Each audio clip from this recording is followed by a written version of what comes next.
Tout divertissement est une éducation plus efficace que l'école parce qu'il fait appel à l'émotion et non à l'intelligence. Mais au fait, les émotions, qu'est-ce que c'est? Ben oui, dans la vidéo précédente, je te partageais la différence entre émotion et sentiment. On se rappelle que les émotions, c'est des états émotionnels, donc affectifs, où on éprouve joie, deuil, crainte, peur, colère, tristesse aussi. Et les sentiments, c'est un état d'esprit. Les émotions, c'est notre thermomètre ou notre boussole, ça c'est un peu comme on veut, qui va nous montrer ce qui se passe vraiment autour de nous, mais aussi à l'intérieur de nous. Et elles nous permettent surtout de mieux nous comprendre, de mieux comprendre les autres, et donc elles nous permettent de mieux dialoguer aussi. Alors souvent, elles s'accompagnent de changements corporels ou physiques. Par exemple, comme un battement de cœur, de la transpiration, une forte crispation, de l'aigreur d'estomac, par exemple. À ton avis, faut-il avoir ces émotions sous contrôle? C'est ça, non, on est quand même bien d'accord, non. Parce que les émotions, elles nous guident, non pas seulement par la raison, mais c'est aussi par la réflexion, par l'instinct. Bon, je t'explique, par exemple, si quelque chose t'arrive, tes émotions vont te pousser à agir. C'est pour ces raisons qu'il est important de connaître ces émotions afin de les gérer et de les exprimer dans le respect de soi et des autres. Et surtout, pour qu'elles ne soient pas impulsives et sans contrôle surtout. Quand on prend la parole, il est important de savoir les gérer. Parce que imaginez-vous que subitement vous avez une poussée d'agacement pour quelqu'un qui peut-être vous semble de ne pas écouter ou qui vous interrompt et que là, vous pétez un câble, une durite, que je sais pas moi, vous décidez de lui faire raquérir une paire de baffes, une paire de gifles, eh bien le dialogue risque d'être compliqué. Donc on est d'accord qu'il va être important de bien gérer ses émotions.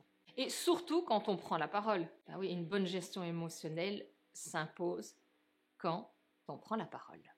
Avant de continuer, pour mieux comprendre comment on fonctionne, je vais donc te parler de 3 intelligences impératives à notre équilibre. Sache que l'une ne va pas sans l'autre. Il est important d'avoir l'équilibre des 3. Alors, les 3 types d'intelligence sont... C'est ça. La première, c'est l'intelligence relationnelle. C'est savoir s'exprimer, exprimer ses émotions. Oui, la deuxième, c'est l'intelligence du cœur. C'est faire preuve de confiance en soi, de créativité, d'autonomie, de savoir stimuler la coopération, l'entraide. Elle met en contact avec ce qu'il y a d'humain en soi. C'est écouter sa petite voix intérieure, son ressenti. Et puis surtout, elle est une dimension essentielle à la réussite du bonheur puisqu'elle met en lien sa relation aux autres et à soi. Et comme on dit, l'union fait la force. 3.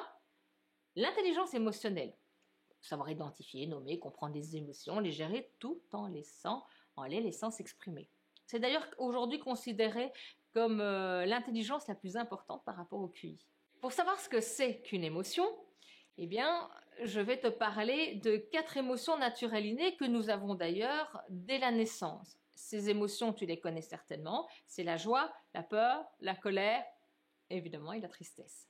Alors, afin de mieux distinguer ces émotions, je vais te les décrire physiquement. Alors, tu vas me te demander pourquoi.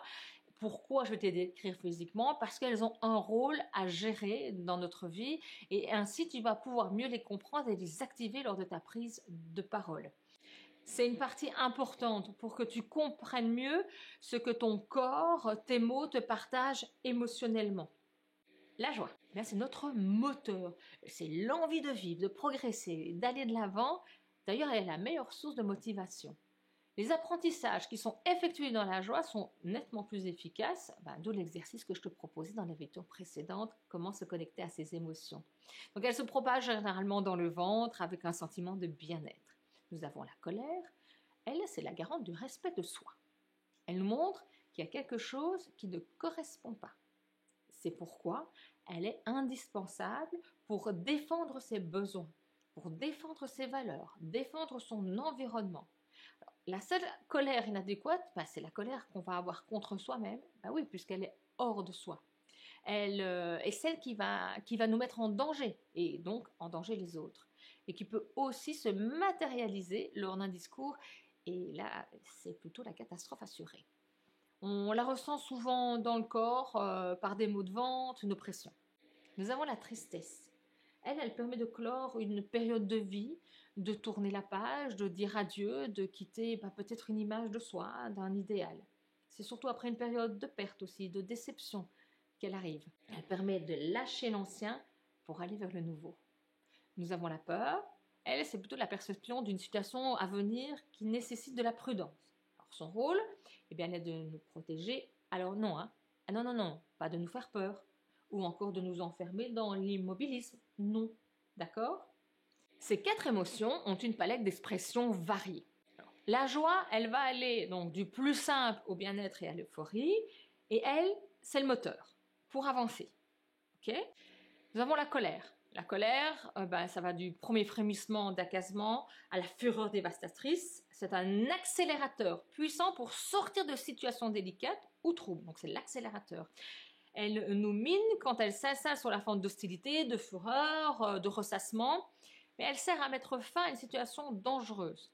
Elle fait affluer le sang vers les mains et se traduit par une libération d'adrénaline. C'est comme ça que ça permet une action rapide et intense.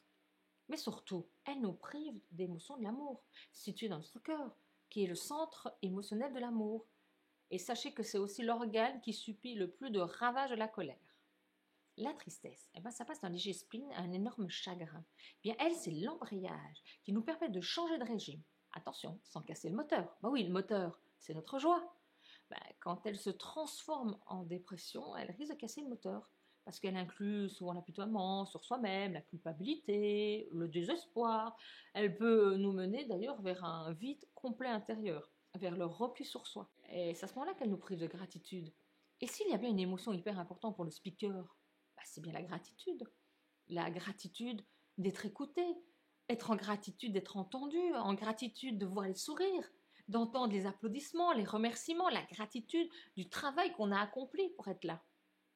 Et penses-tu que sans la gratitude pour soi et les autres, la prise de parole serait-elle mieux écoutée? On est d'accord, hein? Et je vais terminer sur la peur.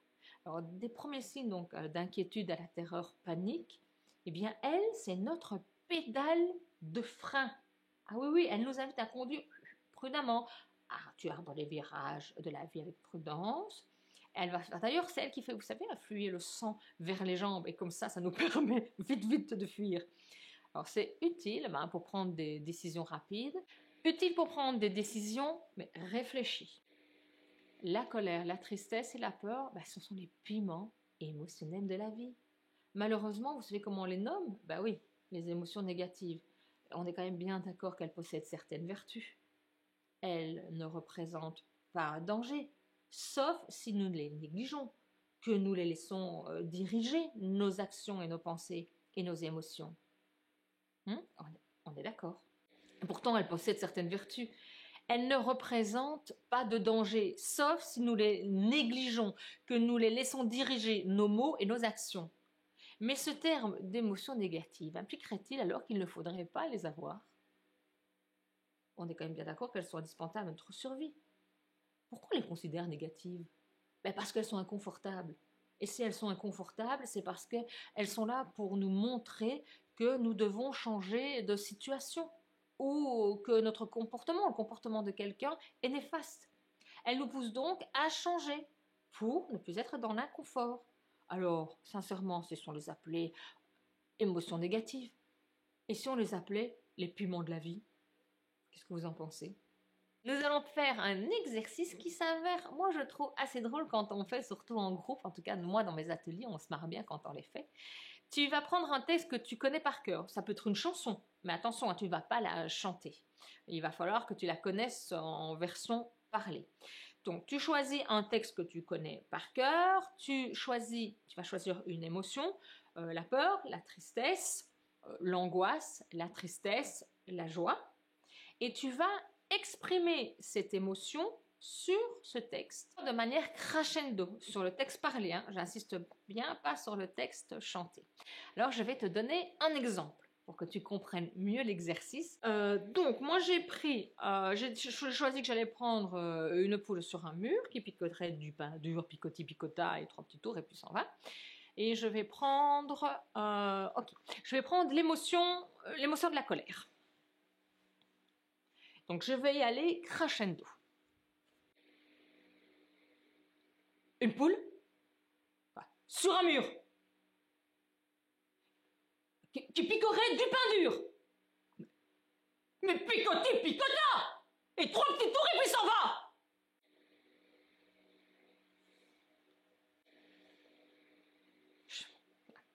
Je suis pas très contente que cette poule ose picorer sur mon mur. Alors moi, ce que je vais vraiment insister, c'est que si par exemple tu choisis aussi l'émotion de la colère et que tu sens qu'il y a un rire qui arrive, il va être nerveux ce rire.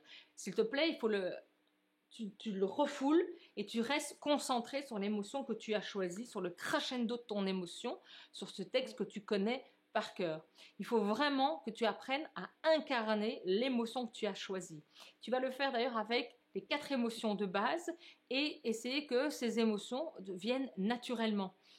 Pour ça, c'est la répétition. C'est à force de faire l'exercice que je te propose là et l'exercice aussi que j'ai proposé précédemment dans l'autre vidéo. Tu verras, plus tu vas le faire, plus tu vas pouvoir te connecter à tes émotions. N'oublie pas de chaque fois aussi retenir cette émotion de colère. Elle vient d'où? Est-ce qu'elle vient des bouts des doigts? Est-ce qu'elle vient des genoux? Est-ce qu'elle vient de ma tête qui va exploser? Donc retiens, qu'est-ce que ça fait dans le corps.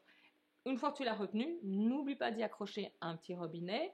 Ce sera donc ton robinet d'émotion, de manière à quand tu veux l'activer, mentalement, tu vas pouvoir situer ton robinet et effectivement l'ouvrir crescendo ou peut-être directement dans la violence extrême parce qu'à ce moment-là, c'est la rage qui arrive sur toi. Tu peux te filmer aussi, et comme ça tu peux voir ce que tu donnes, voir si tu trouves que ta colère, ta tristesse, ta joie correspond à ce que tu pensais, et puis voir aussi si ça donne réellement l'émotion que tu as choisie. N'hésite pas à le faire en famille, tu vas voir, c'est très chouette aussi à le faire, à exprimer vos émotions. En lien à cette vidéo, il y a un lien PDF, ce sont des cartes émotions où tu as le résumé de chaque émotion. Alors n'hésite pas à le télécharger, c'est gratuit. C'est un petit aide-mémoire qui pourra t'aider. Au fait, et si nos émotions étaient notre GPS, c'est notre système de guidage? Tu sais quoi? Pour le comprendre, je t'invite à le découvrir dans la prochaine vidéo. Salut, à bientôt!